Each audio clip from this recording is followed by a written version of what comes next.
I always wanted to know what my purpose was. And so God literally, and then during that time I was going through depression. I cut everybody off. I didn't want to deal with anybody. And I didn't know where this was coming from. God was putting me or getting me ready for a season of isolation. And I told her, I said, you know what, I'm done with everybody. I just wish God would just send me away from everybody on an island. I don't want to be around nobody. So my day job, my manager set up a meeting with me, get your Hawaiian shirts ready. I said, Hawaiian shirts, what do you need you in Hawaii? And I didn't realize she had to remind me that, remember one day you said you want to be isolated. Do you feel like God was hiding you in a place that if you were younger and you were like have your famous band, you wouldn't have shifted way too far from God? Absolutely. You have to be careful what you pray for. I used to always, my saying, I can make $1 million tomorrow. I used to always say that, and because I felt that I had that type of talent with music. People pray to be wealthy, but they don't understand what comes with that. He has to prepare you for that. He has to send you through some things and maybe teach you how to steward what you already have, before he gives you an abundance. When I got the paperwork finally, I saw it and I was like, I was just, whoa, how am I going to do this? I immediately went into a state of panic and I just dropped to my knees and just started praying. But that night, it just got dark in my room. And I went into a vision. The house just started swaying like this. And it just threw me out into a field. And then I heard a voice came through the wind. It says, you will, you will. And then immediately, everything in the building started coming back together. Welcome to HQ After Hour podcast. We have a special guest today, John. So good to have you. Thanks for having me. I want you to introduce yourself to us and what do you do? I know you do a lot of things and it's really exciting. But before I want to start, I want to say this. You look very good for someone who's in his 40s. I appreciate that. Man. I appreciate it. You look good, you dress up nice, and I love that. When I was like going through your Instagram and seeing your pictures, I felt like convicted and a little bit guilt. I was like, I'm a little bit younger than you, but I need to work on my health and work on, because it's all work together. Yeah. So I appreciate that. I mean, it's been a journey, so I'll be 48 this year. But 48. 48. Yeah. All right. Yeah. But I'm John, just like you said, obviously, and thanks again for having me. And yes, you're welcome. I'm from Louisiana, born and raised Louisiana. Been here in Houston for 25 years. So Houston is now home. And a little about me and kind of what I do. Grew up in the arts. I'm a musician. Then I grew a love for fashion, then photography and videography. So I guess for me, it's just the arts as a whole, and most people know me by fashion, as of lately. And I think that, over the past 2 or 3 years, I've kind of taken a break from that and kind of pivoting. But, just a little about me, those are the 3 things that I'm known for. Awesome. So when you say fashion, is it like in more designing, more like modeling, or? Good question. It's all of the above. So I've done it all. I've done a little modeling, but it wasn't more on the main stage. It was more so like, for example, apartment complex may need some brochures, and they'll have a family on the brochure. So I'll be the actor being the dad in the family, or if it's a hotel and they have brochures or pamphlets or whatever, I'll model in those in that arena. Okay, so it's not like runway, but as far as fashion, I did have a clothing line at one point. Didn't work out so well for me, but I will possibly revisit it in the future. But I have done a little designing as well. That's awesome. Yeah. That's awesome. It's a very challenging market to get into. It is very. Me and my sister, when COVID hit, we decided to open her, online store to do like kind of workout clothes for women. And she designed amazing like clothes and like nice material, but the marketing side of it was hard. It was hard. And it's special. It's a great experience because we didn't succeed, to be honest with you, but we learned how online marketing work nowadays. Right. And what I learned, we implemented here to the company. And it's a lot of competition in that. So when were y'all doing this? Around what years? That was 2020 and 2021. That was around COVID. So everybody was doing, especially the workout fitness world, if you will. They were on there doing a lot of, because I was shooting a lot of the influencers that were having clothing lines and stuff for boutiques, online Correct. boutiques. 'Cause everybody was inside. Mm-hmm. And so I know that probably was a challenge for you all. Yes, yes. Do you think now this market, like, it's good to get back in it? Because when COVID hit, everyone just want to work from home, and Mhm. like, so the competition was very high. Like, I remember how much we used to spend on Facebook ads and Instagram. Mhm. Do you think now it's slowed down a little bit, easier to get in, or?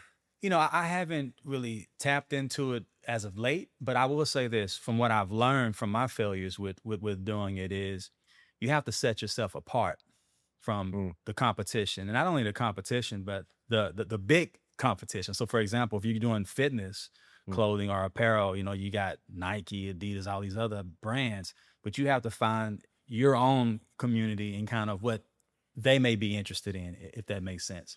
correct. So for example, if you want, I don't know, a shirt that has like a pocket on here for you to put your to store your AirPod case. I don't know. I'm just making up something now. You have to find something that maybe those big markets don't really have and find a need for something that people may, may Like find and cool, enjoy. And Yeah. that's good. That's Yeah. good. So you grew up in the art. You were telling me a little bit about being raised in a church. Yes. How does it look like being raised in the church in the South, like over 20, 30 years ago? Yeah, good question. I don't think anybody's ever asked me that in an interview, but very interesting. So obviously, so in the South, especially in Louisiana, it's more like family based. At the time it was a pretty small church, but now it's pretty big. I'm no longer a part of that ministry, but in the church, everybody was encouraged to do something, to Yeah. contribute. And so for me, my dad, we grew up. He had a nightclub prior to Being getting saved saved. and going to the church. And so he was a DJ, he sung. And so when he gave his life to God, he wanted to raise his sons. This is me and my brother. I only have one sibling in that way. And so he came home one day with a keyboard, guitars, bass. He said, I need y'all to learn these instruments. And, How old were you? we had to have been, man, 7, Wow. 8, because at the time we were trying to play little league football and baseball, and my dad come home with these instruments and you need to take piano lessons, and we were like, man, we don't want to do this, but it was a need in the church, so we learned, and then we played in the church. I played drums. My brother, he learned guitar, and then before you know it, he was like, I need y'all to sing these notes. So we had to learn. We sung and we picked it up. We knew how to sing. And in school, we also took we were a part of choir and competitions and stuff. And so we learned that we had a talent, and he put us to work in the ministry immediately. That's awesome. Yeah, So that's the creative and art part of your life. You take it from your dad. got it from my dad. And the way, and I say arts because the way I see things and hear things are totally different than a lot of people. Like I listen to music differently than most. I listen to the music first. I may hear every little sound in the track before I even hear the lyrics. Whereas most people listen to, oh, that's a beautiful song. They're listening to the lyrics, but I don't hear the lyrics until after I go through the song a few times and paid attention to how the producer put everything together. Correct. And the same with watching movies. I'm paying attention to the scores, to the music in the background and kind of the lighting and how they created it before I even pay attention to the storyline. So you're more detailed oriented. Very. Now, my brother's the opposite. He's a writer, so he may listen to the lyrics. He may pay attention to what the writer's saying. But for me, it's all music. Did you guys like continue, you and your brother, like to do something together, or Yeah, good like in question. music? It's almost like you kind of did a little research. Something we did actually. Do you know why I'm asking this? Because like me and my wife, we work great together. We're the complete opposite. My weakness is her strength, and her weakness is my That's how it's strength. supposed to be. And it just worked out. Works, yeah. Like I was lucky Yeah. enough, I would say. So to have your brother like this, um, you guys can like get each other back and Right. work together. So So we were a great team, and I'm saying were because we no longer work together in that capacity. Maybe one day, you never know, we may reunite. But we had a couple of projects back in 2013 and 14. And then we went to did the studio thing. We were actually about to sign a deal, but then my brother was like, "Hold on a second. He's a corporate guy as well. He's like, this is not what I signed up for. I was doing this for fun. I'm like, Hmm. man, we pay for all of these studio sessions for fun. I said, he's like, yeah, I don't want to do this full time. You know, when Hmm. they started calling us to do shows and perform in different cities, How old were you? Like shoot, this was in 2000. I had to have been late, my late 30s, late maybe mid 30s? Okay. 30s, mid Mid 30s. 30s. Okay. Yeah. And we're 2 years apart. So he was right behind me. And he wasn't interested in that. He's a very talented individual. He did most of the writing. I did the music. And so, long story short, the church that we were a part of really wanted to be a part of what we were doing. And Mm. I didn't feel like they needed to be a part of it because that was totally separate. Yeah. Yeah, from what we were doing. So we kind of split up. So my brother was more on the church's side, which is fine. And I was more of like, well, hold on a second. We have our own ministry, if you will, because we're touching the lives of people that really went through the things that we went through. Because our message really was about, we had a song called Testimony, and it was talking about the things that we've been through, especially dealing with drugs in the back in the day, the alcohol, and having given all that up. People were coming to us after they would hear our music and saying, They can relate to you. yeah. They were like, I was once a crack addict. I was once a dope head. And because of your message and your songs, I'm no longer that, giving my life to God. Wow. And so I'm like, okay, this is the way we're able to minister. And so, but that church wanted to be a part of that. And so anyway, we ended up splitting. Was it more like, Christian song, or it was like Christian hidden like meaning behind it? Well, so it was in the Christian genre because Genre, we had different songs, and it was talking about God and Jesus and everything in it. But it was more of the things that it was real. It was messages that people could relate to, and so we made another record after that. You know, Okay. to kind of because a lot of people were being very critical of the message in the church per se, and so we made one that was more traditional, gospel, and they liked it more. But I'm like, okay, so I don't want to have my audience, kind of dictate the message that we're trying to bring across or the type of music. I want to be in my own creative space. I didn't feel it was fair, so that's what caused the split, which sent me into a So, state of depression. so and that wasn't too long ago, Man, that was what 13 years ago. 13 years ago. Yeah, Yeah. Because you felt like this is kind of like your dream, yeah, and this is what God designed you. And yeah. yeah. But after that, you came back, like, but in different capacity. Like, So after that, man, I'm happy we're talking about this. I've never spoken on this. So because I was really, yeah, it was a touchy subject for me. After that, I gave music up completely. I gave away all my studio equipment, gave it away. I wow. didn't sell it, gave it away. And Because it's meaningful to you. yeah, I didn't want It's to no see it. longer money. Like, Right. I didn't want no parts of it. And that's what brought me more to my next passion, which was fashion. But mm, and so my brother and I, we still have a great relationship. He continued on with music. In fact, they're working on a project right now, him and the band that he's with, the group that he's with. But for me, it took a lot because I was dealing with issues within my marriage. I was dealing with that depression of my passion that I no longer had, or that kind of got, I guess, derailed. And so that took me in a total different direction that I didn't plan to go in. yeah, yeah. Did that like cause like personal issues with your brother, or you guys like separated between private life and like brother life and work? Yeah, it really, honestly, it just kind of, because I didn't believe in that church. And so really, and my parents are still there, my brother's still there, and there's no hard feelings with anybody there. Even the pastor is nothing, I don't have anything against him, but it was just, I didn't like the way it was handled, especially having grown up in that ministry. But my brother and I still, how big Houston is. So, I mean, he lives way on the other side of town, an hour away from me. So, and I travel a lot for my job. So we don't spend a lot of time together. But whenever we do, he keeps me updated on the projects and things that he's working on as far as music and stuff is concerned. That's awesome. So you got out of the music and then you got into fashion.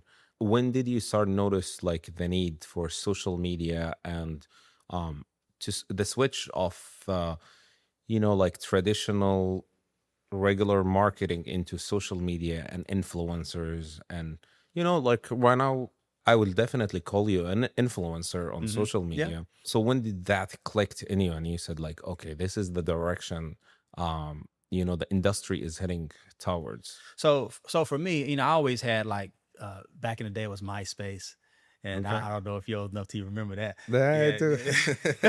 definitely telling my age.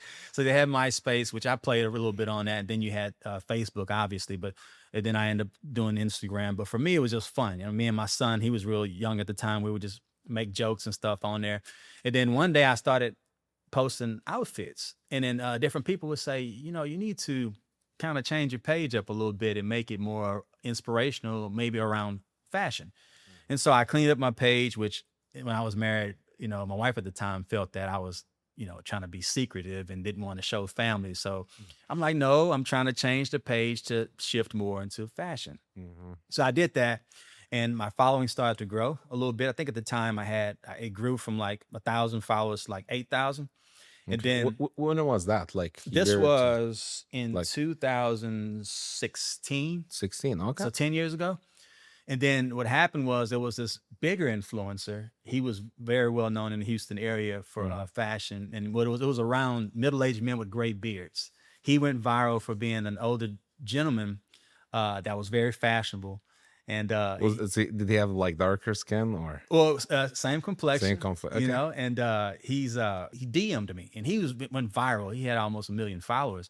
Really? And he said, and I used to sort of make fun of these guys. It was him and a couple other influencers are all over the country. Mhm. And he was like, "Hey man, are you in Houston?" I'm like, "I am." He said, "Let's set up a meeting. Let's talk." So we met up, talked, and I ended up joining their influence group. And what we did was we'd travel around the country making appearances at different functions. We even went on the Steve Harvey show. We were on different Oh, radio okay. That's shows. awesome. Right. So I went from 8,000 followers to 30,000 in like 3 months.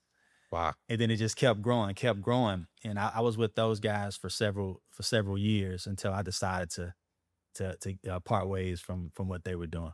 And just do it on your own. Just do my own thing. Do you have like any partners you work with or like group of people you partner with? I don't. I had one guy that I used to collab with. He was the shooter, and I was, of course, would do the outfits and the different reels. And my thing is with the fashion, I wanted to sort of tell like a story in what I was doing in the reel.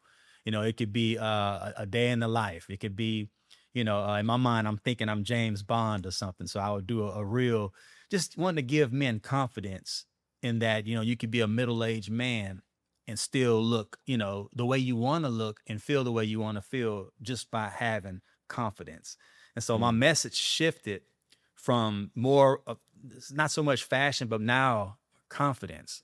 So I speak a lot on my page about building confidence and how confidence comes from within. It's not about what you have on. It's about if you're going to put something on, how does it make you feel?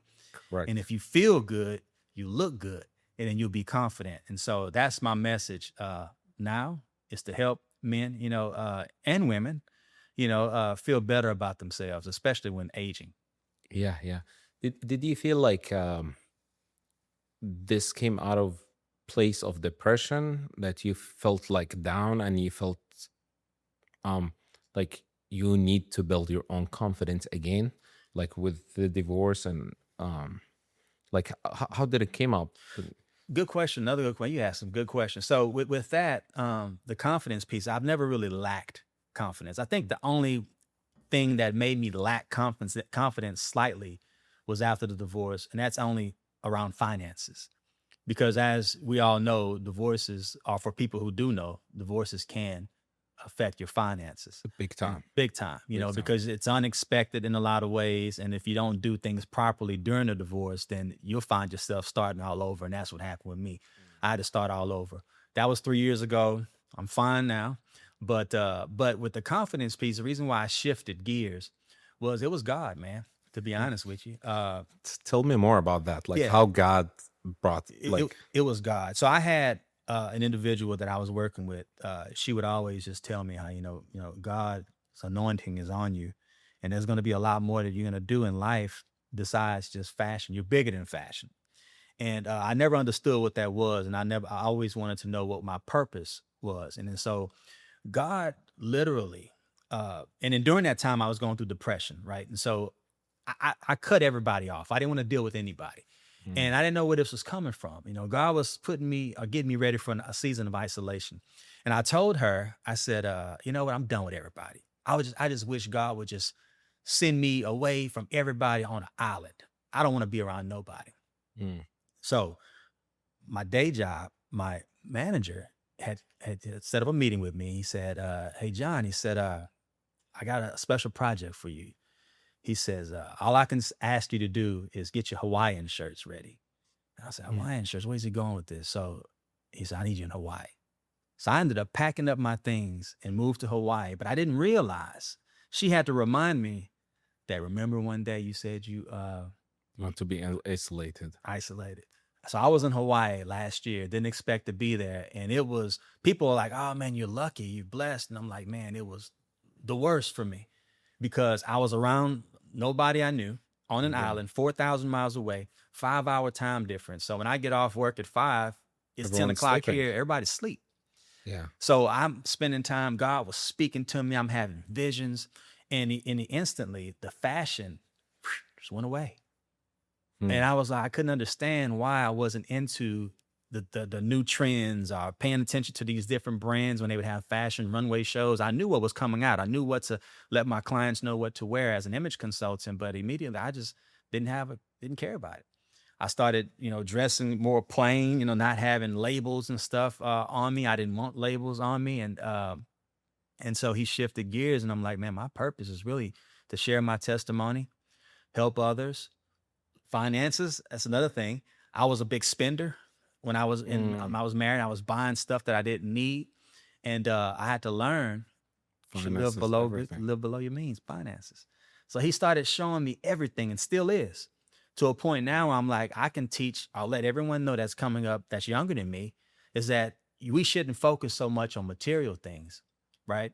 Live below your means, prepare for your future, and find out what your purpose is. So really, I have a big burden now I want to help people in Mm. whatever capacity I can help people, whether that be financially, whether that be with helping them with their confidence. And now I'm back to your question. Man, when you're talking like this, I can imagine in my mind is, like your life is like puzzle, and God is filling up this puzzle, and now it's getting to kind of completion, but this part of an even bigger puzzle. Right. And it's very interesting how God is working in your life. Like he worked on you in the art when Yes. you were a kid, and to have sense of art give different hope in life, and he let you see life in much different perspectives. So that's when you're a kid, and then being a father, being a married man, that's bring another piece. And then you worked in fashion, so your image, and then God is working on finances, and then God working on your personality and how to deal with, like, increase your confidence and deal with depression. So like right now, like you're in a place that you really can help men, Yeah. not just like, let's say if we met probably 15, 20 years, you can help other musician only, or later on you could help someone who was married or going through divorce, or you could help someone who in the fashion industry. But now you really like can help someone to come from all aspects, from being healthy, from looking good, from being good father, from being like good steward with God, what is doing in their, like in God, what God is doing in their life. And you're so right. And as you're speaking, I'm getting chills even thinking about it because we don't, and I was thinking about this yesterday. We need to sometimes just take a pause and thank God for where he's brought us from. Hmm. Because the thing is, a lot of things that life moves so quickly and we pray for things, but God is not going to give you things that you're not ready for. Right. So I know that at some point in my life, he's going to open up and pour out his blessings upon me because it's not about me anymore.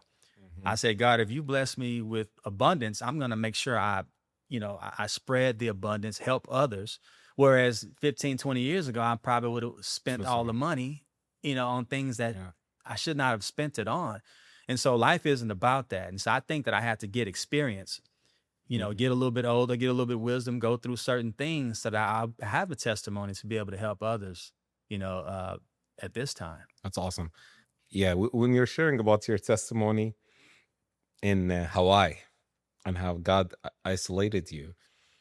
And it's reminding me of the story of Elijah in the Bible. Mm. Elijah, his life was good. He did the biggest miracle in Israel, and then he got the news that what's her name? The queen's gonna kill him, and Right. he run all the way, and he's like, it's just him and God fed him. Mm-hmm. God spoke to him, and then he sent him back, and then he sent him back with a new anointing, and Right. then that's when the prophets Elijah like was born. Mm-hmm. So it's like, you know, God is taking the old you and he's like pushing forth Right. the new anointing in your life. And man, Absolutely. this is Yeah. beautiful. It's something, and I know some of it. I've the pieces I've left out, but during that journey while in Hawaii, some of the messages that he was sending my way, it was like I didn't understand. Even there was certain visions that I've heard people talk about visions, but when I went through one, I'm like, this is something. It felt real. So I know for anybody that questions if God is real, I can tell them that He is, and you just got to trust the process. And I know when people hear that, they're kind of like, because we can't see what's happening, right? Correct. We're going through it. But trusting the process is just doing just that, going through it, and just trusting that on the other end that you're going to come out of it. And I do feel like right now I'm at that point where I am coming out of it because I feel wiser. That's awesome. Do you feel like God was like hiding you in a place that, like if you were for example, if you were younger and you're like have your famous band and you're like you wouldn't have shifted way too far from God? Absolutely. I do. And this is the prayer I always pray. That's why, too, you have to be careful what you pray for is, I was kind of like, God, if it's not meant, shut the door. Mm-hmm. And I'd always pray that prayer. And I feel that, I used to always, my saying that I used to brag about all the time is I could make $1 million tomorrow. I used to always say that. And because I felt that I had that type of talent with music, right? Mm-hmm. And making tracks. I hear tracks now. I'm like, man, I did that 15 years ago. I just didn't put it out. And I'm Yeah. hearing the same bass line, the same melodies. I'm like, I did that, because nothing's new, right? And so Correct. everything comes from inspiration. And so I just felt like God kind of derailed a lot of those things or opportunities that I could have had because I was around even celebrities, even then, music artists that were pretty big. And things just didn't work out. I didn't hang around those guys long enough to be able to get my break. And so he took me on a different journey. That's awesome. Would you mind to share with us like one of the testimony of like the encounter you had with the Lord, if that was through vision, through Sure. dream? Because these experiences, like you can bring someone who study the Bible all day long and not believe in God, Right. or you can have one experience with God, one encounter, and then no one can steal it from you. Like Right. you know. Would you mind to share with No. us like one significant, or Yeah. it doesn't have to be significant, something like close to your heart that God gave you? Yeah, so I'll share the recent vision that I had that really turned everything. So it was right after my divorce, and during the divorce, I was so out of it, to where I didn't even go over the paperwork, in the decree. I just allowed my wife at the time to kind of just Do whatever do you whatever. want. And so when I got the paperwork finally, and I saw it, and I was like, I was just like, whoa, how am I going to do this? I immediately went to a state of panic, and I just dropped to my knees and just started praying. Well, that night, it's like I went into this deep. It just got dark in my room. It was real dark in the house, and I can't say I fell asleep, even though I probably did. But I went into a vision, what I learned later, and in this vision, I was in like a factory. All right, it had 3 or 4 levels. But in that factory, it had a townhouse that had 3 or 4 levels. We used to live in one years ago. And they had forklifts going. And I went inside, and there was a first floor. It was people in there. I recognized the people in there. And I'm like, well, this isn't my room, because I was trying to go to sleep. So I went to the second floor. It was people. It was the living room on the second floor. And there was people still hanging out. I said, no, this is my room. So I went to the third floor. It was a bed in there. So this is my room. So when I was walking up there, somebody was walking down. It was dark. And I'm like, what is going on in here? And then the house just started just swaying like this. And it Mhm. just threw me out into a field. So I'm in the field. I'm giving you the short So version. you're outside of the factory now, So now I'm outside of the factory and you're in the field. and I'm in the field and I'm looking at the factory with the townhouse in the factory and I'm just looking at everything. And at this point, I'm just feeling the winds blow. The winds was blowing real heavy. And it just started tumbling down. Just tumbling down. Mm. And then I heard a voice came through the wind. It says, "You will rebuild." And then immediately I just felt everything. And that the building started coming back together. This time it was with stone and concrete, and it was like rafters. It just looked like a solid Wow. compound. And then you can kind of hear it just coming up. And then all of a sudden I just woke up. Wow. And so immediately what I did, because I knew that wasn't a dream, I grabbed my my phone, and there was two other lines. I can't even remember what those lines, what he said. I typed it in my notes, and it's somewhere in my phone. But what they were saying was, I'm taking you on a journey, but you're gonna rebuild. And a rebuild. This is amazing, because this is like God's promise, and it just brings confidence in your life that I'm not worried what's gonna happen tomorrow. Right. I'm not worried what's happening now. I know He got me, and Yeah. yeah. Because sometimes when you go through trauma like yourself, something similar happened to me when I went, like, God closed the door of ministry for me. It felt like my purpose is gone in life and hope is gone. But to have this vision, it just keep you holding and trust God, that He's gonna do more of the work. Right. How God become more practical in your life, um, since you really start walking with Him, you know? So, I've always been a believer, and I've always, I gave my life to God really back in 2004. And I was actually ordained to be a minister in 2008. And of course, over the years, I don't really hold that title anymore, but I do believe that I'm still ministering. Correct. And so for me, in my relationship, even with God, God is like the navigator for me. There are times I have tough conversations with God. There's some times where I'm yelling, I'm screaming, at God, like, are you even real? We fight. And what I mean by we fight, God ain't gonna fight with me. I'm fighting with Him. But the thing is, that you have some of those seasons where it may be quiet because He wants you to go through it. Correct. You know what I mean? So for me, like I said earlier, I have to just continue to trust. That's the main thing right there is trust. And so for me, I'll always believe and trust that He's gonna bring me out of things because He has everything that I've prayed for, everything. It's dangerous when you pray for things because Yeah. you don't know how God is gonna do it. If you don't know. Like I prayed, God, I want to be humble like you, and then He takes you through a You gotta season. go through the season of test. Then that's now, like, thinking back, I'm so careful with what I ask God for. Because He's faithful. He's gonna do it, but He's Right. gonna do it His way. Yeah, absolutely. Yeah. And the thing is, like, people pray to be wealthy, right? But they don't understand what comes with that and how He has to prepare you for that. Because if you want something to be solid and stay with you, He has to send you through some things and maybe teach you how to steward what you already have, before He gives you an abundance, right? And so a lot of times, like, okay, you may ask yourself, well, why are you praying for wealth? What does that look like? What are you going to do with it? Is it for you to go get a flashy car, to Correct. get nice cars, nice clothes, nice cars? Or is it for you to further His kingdom? Is it for you to help feed the homeless? Is it for you to help somebody else? So for me, I started shifting or asking myself, why do I want to be wealthy? And so in Hawaii, I found myself in every corner, I see a homeless person.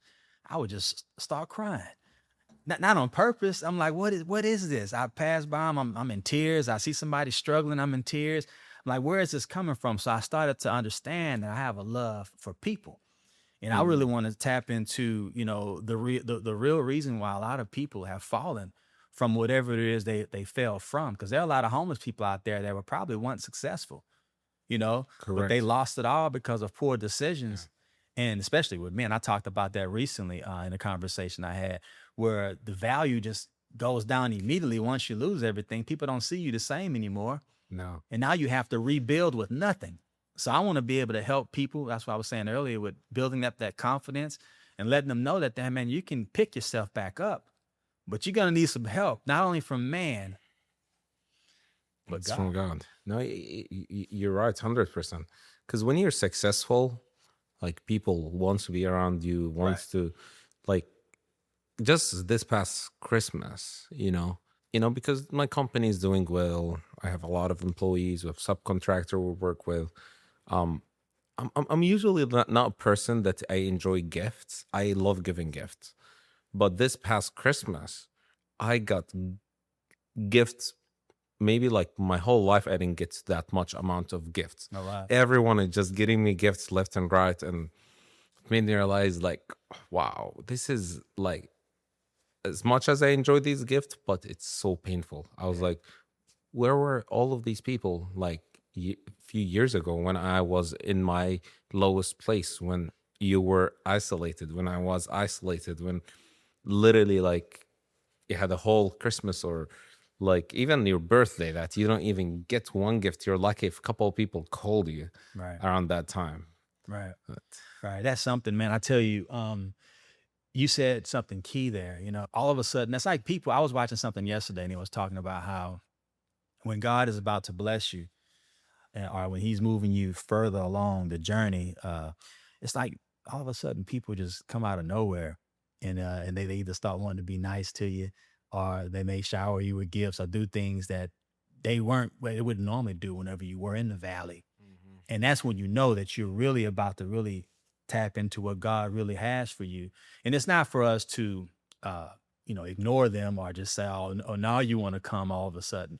But it's for us to really be observant of that. Mhm. And I'm learning also that when that door does open, is to be quiet about it. Yeah. Not let everybody know kind of where you're at. Oh yeah, especially nowadays with social media, people That like, too. I feel depressed, I feel this, I feel Right. that.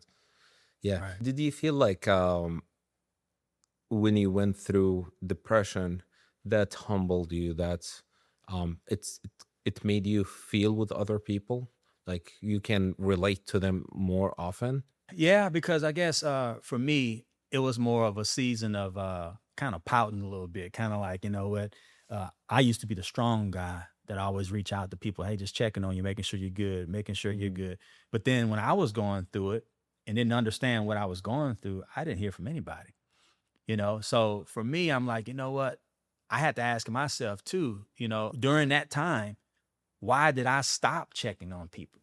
Mhm. I should still be good to others and still check on them and not feel like, oh, because they didn't reach out to me, I shouldn't reach out to them. So I guess what it taught me is to still be consistent, still be who I am, and if the others, don't want to check on me, just let them be. Yeah. Let them be who they are, but don't allow my circumstance or situation to really change my Change who you character and are. who I am. Yeah. Awesome. To be more practical, like, how do you keep like your relationship with God in line? Like, do you wake up in the morning, pray, you read the Bible? Like, because each person is very unique, Right. in the relationship with God, with the routine, with like how they um, keep that in check. Tell me a little bit about you. Yeah. So for me, I pray all the time. It's like it's just constant throughout the There day. you go. When I wake up, it's not even like a routine as far as I wake up, pray, do this. For me, it's just constantly all day. I'm in the car. I'm constantly just talking to God, constantly talking to God. Yeah. And Um, and when you say pray, because a lot of people think pray is just asking God for things. It's like God is a vending machine and you just put a or a dollar genie. Yeah. yeah. So how does that look like? So for me, a prayer could be, honestly, like when I get in the car, it Mhm. could be, hey God, protect me, or bind every accident, protect me from here and there and where I'm going. Or it could be, and I can do that in the car when soon as I get in the car now. Or I may pass by an accident that's happened out there. I'm like, oh God, I pray that you protect that person. Hopefully Mhm. nobody died there. Or it could be, like my son has an interview today. Hey, get in the car. God needs you to move for him. Give him the words. Give him the wisdom. So anything that comes to mind, it could be a person that comes to mind that I know that's in need of something. My God And needs you then to you meet pray every for 'em. need. So if I see somebody and we have a conversation, I'll be like, man, I'm going to be praying for you. I get in the car and I pray for him because I have to do it right then and there because we get so 'Cause busy and you may forget. So that's what it looks like for me. Now, as far as like my studies and stuff, I need to do better. I used to have a deal where I would read every day, certain times, which I need to do better now that I'm aware of it. I've been kind of straying away from my studies. I need to get back into that. But as far as prayer, that's every day, all just day. that's like the gas for the engine, That's like it. to keep Yeah, the relationship going. that's it. Because you can read the Bible all day long, Right. and you can tell people about God all day long, but without the prayer and the Right. personal relationship to God and have these conversation with God, yeah, it's empty the oil and your engine can't run Can't anymore. run. You're right. And my conversations with God are the same as like you and I are having right now. I'm like, God, listen, I really need you to move for me right now. This is you know what I'm dealing with, God, but I need this outcome. This is something, God, I never asked you before, but can you do this for me? Yeah. And I try to not always ask for things. I am grateful as well. So I'm always Hmm. thanking God for where he's brought me from. Yeah. That's And what he's doing for me now. that's awesome. Yeah. Yeah, it's crazy because like even like praying for God doesn't like for me praying for God, it doesn't mean you're trying to convince God Right. to do something. Actually, most of the time it changed the way I think, Hmm. changed the way I see. And sometimes I pray for God for one specific thing, and then the more I pray for it, I realize like I actually don't want that thing that I've been praying for, and then I will shift my prayer. Okay, God, I pray for this now, because like I feel like the more I pray, the more my heart become aligned with His heart, Right. and what's matter to Him now matter more to me. Absolutely. Yeah. Absolutely. From now, what's next for John? Like, what do you see God is putting in your heart for you're going after? So for me, as far as what's next, to be honest with you, I really don't know. And I've purposely done that, and to a point where people who do know me know I always had a plan to do Mm. something. But what I had to look back and realize that every plan I had, I never really fully uh, executed it. I had all these grandiose ideas that I was going to do this, do that. I get it started, but then I start working on something else. I told God, going into this new season, I Mm. need you to give me a vision, clear vision on where you're taking me and what my purpose is actually going to be. And until I'm able to see that vision and see it clear as to what you want me to do, I'll stay where I'm at. Meaning I'll still be praying. I'm still working hard, still doing my job, and still being faithful. And then I know that Mhm. eventually He's going to reveal whatever it is that's next for me. You know how in the Bible said, "Seek the Lord, and then He will give you the desire of your All right. heart." You're in place. You're seeking the Lord. You're getting close to Him. But you personally, if you say, Sam, this is right now the desire of my heart, what that would be? So I have a lot of business ideas. I Mhm. have one that's really standing out in my mind that I really want to do, but I'm just trying to make sure it's the right move and make sure I'm making the right decision. Whereas the old me would have been like, I'm going to the bank, I'm gonna try to get $1 million loan, And and I'm gonna just do execute it. right away. Whereas now I'm thinking more spiritually, Hmm. and I'm being a little bit more strategic and making sure that I don't accumulate more debt trying to do something because I want to do it. I want to make sure that I'm in line with what God God have. wants me to do. So I do have, to answer your question, I do have several business ideas, but I just want you to see which one He wants me to execute next. Awesome. So you feel like it's heading more towards, could be like more towards business and Absolutely, yeah. absolutely. I've always wanted like a lounge or a coffee shop, something like that. That's kind of a hint. But so however that plays out, you know, in the timing of what God sees best for me and for Him, then I'm willing to wait. That's awesome. I, I'll be going to that because I love places like Yes, this, sir. Yes, sir. and it's so hard to find something like this. Yeah. We used to go to me and my wife, even before I was married, I'll always go to jazz bars, Oh yeah, yeah, I love and those I too. just love it. And if you can mix like some beautiful like lounge, and they can play, you can bring some nice musicians, man, that would be amazing. That's my vision. That's serious. That's That's it. So that's what I'm looking to okay. do. And actually, it's going to be, you have to see the whole plan. So I'm just waiting. The plan is already laid out. I'm just waiting on the green light, and that's what I'd like to bring to That's Houston. amazing. Yeah. Do you have a specific like location, like city in your mind? Well, I'll start Well, right here in Houston. Houston. Right here in Houston, and preferably in the Loop, and a place where you have a lot of traffic, and yeah, that's what I've been praying on. That's amazing. Yeah. That's amazing. I think that's what, because you have something like unique in your character, and I believe this is like with the anointing in your life, because you have the mix between the old school and the modern, and like you try to understand both. I think you do understand both, and if you can bring it to the bring it forth, with your experience, with the music, with your background, with even being from Louisiana. My favorite places to listen to music is when I visit New New Orleans. Orleans, yeah. I wish, like, the jazz blues like bars, I wish there's stuff like this here. Right. Yeah, Houston needs that. It does. And when we get it, is a lot of times it doesn't last. Yeah. But I want to make sure that whatever it is I do, it's going to be built to last, and that way it'll be able to expand even out to Yeah. other cities. So, As we're wrapping up, what's your favorite type of music, like to listen or to play? oh man, honestly, I'm gonna tell you the type of music that make me feel good. I like reggae. Reggae. Okay. I love reggae, love it, and even being in Hawaii, as long as I was there, they have a Hawaiian reggae that I like Okay. to listen to as well. So that's number one, and then of course, the soul music. I love music from the '70s. I'm a huge Yeah. '70s guy. I guess that's why I was born in the '70s, because I like '70s music. Yeah. And but reggae, That's your favorite. my Okay. favorite. And when it's come to fashion, I know your styles always change, but what you'd say, like right now, like the style that you see, it's classy, it's unique. Like, what would you go with? I like vintage.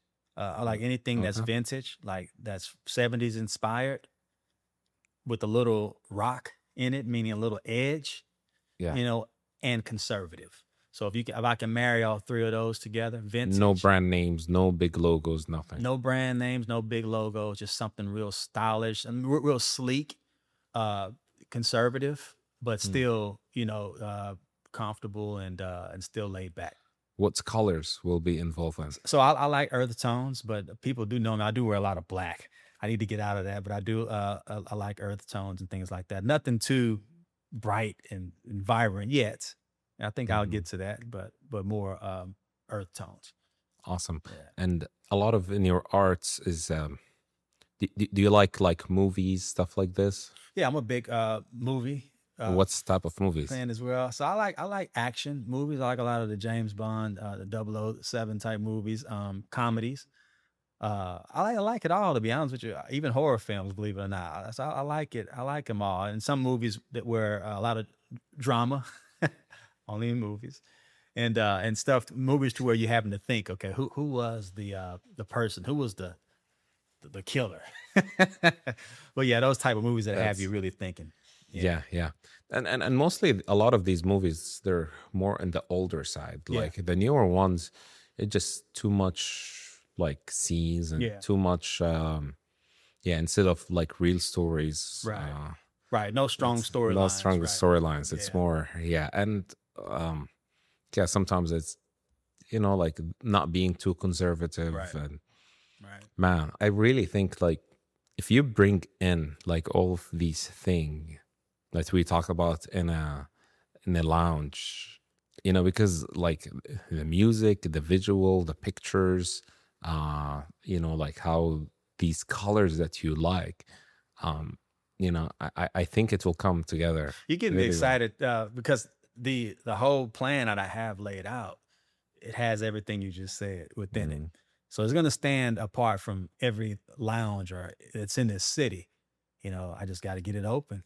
And then you'll see it'll be a place that definitely the fashionistas or the musician, the music heads will definitely want to come to. And I want it to be set up to where they are able to record in there as well. So if it's Wow. like an unplugged live set, you know, that you want to somebody get on guitar with a microphone and while they're playing and we record it, it could be something that they can put out and release. I love that. I love that because with with the music, when you record live music, when there is a human error and whereas like a little bit noise in the background Yep. or there is a little bit reaction, you know, someone like, you know, clap hard or Some scream flaws, in yeah. these like gets music so exciting. You Like, gotta have that. You yeah. don't want to make it too perfect where you can go in the studio and start editing and no. I listened to so many AI songs. Right. I, I promise you, I didn't even like one. Like No soul in it, right? no solo, like, and there's no mistakes. Like, Right. It's perfect. it's like when you listen to your favorite drummer and then he does a mistake and then the way he come back from that Yeah. mistake, that's what gets you excited. You know, Absolutely. like you see, like you know him, like he messed up, but he came back and he did this fill in, and Right. it's beautiful. Makes you appreciate it. Yeah. Yeah, The art. for sure. John, thank you for joining us Yes, sir. here. Thanks for having me. For people who would like to follow you or follow your work, where they can find you. Okay, so I'm mostly on Instagram, and my Instagram handle is jp.haney. That's Hanney. I also have a YouTube channel. It's JP Haney, JPHANNEY. And for those of you on TikTok, I guess I'll give that one too. It's the real JP Haney. Awesome. Thank you so Thank you. much. I Appreciate really it. enjoyed my conversation. It's Yes, sir. very unique. Yeah, thanks for coming. Thanks for having me. Yeah.